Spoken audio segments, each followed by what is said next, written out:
రాబోయే 6 జూలై 2025 ఆదివారము నాడు తొలి ఏకాదశి రాబోతుంది. గుర్తుపెట్టుకోండి, దీన్ని శయన ఏకాదశి అని కూడా అంటారు.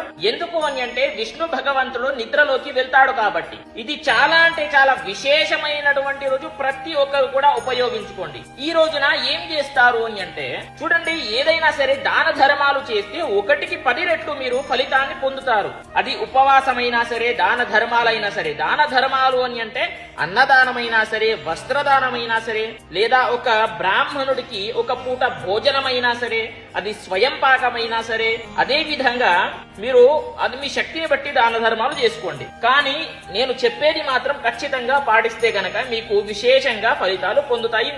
మీకు ఉండేటటువంటి కోరిక ఏదైనా సరే నెరవేరుతుంది. చూడండి, ఆ రోజున బ్రహ్మ ముహూర్తంలో లేచి తల స్నానము చేసి సూర్య భగవంతుడికి నమస్కారము చేసుకొని విష్ణు భగవంతుడి అంటే విష్ణు దేవాలయానికి ఎలాగో వెళ్తారు, వెళ్లి దర్శనం చేసుకుంటారు. అదే విధంగా ఆ రోజున ఉపవాసము చేయండి. ఉపవాసము చేసి చివరికి నేను చెప్పేటటువంటి అత్యంత శక్తివంతమైనటువంటి మంత్రాన్ని మీరు చదువుకోండి, జపించండి.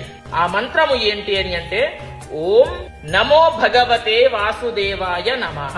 మీ అందరికీ కూడా తెలిసిందే.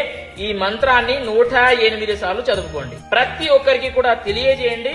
స్వస్తి సర్వే జనాః సుఖినో భవంతు.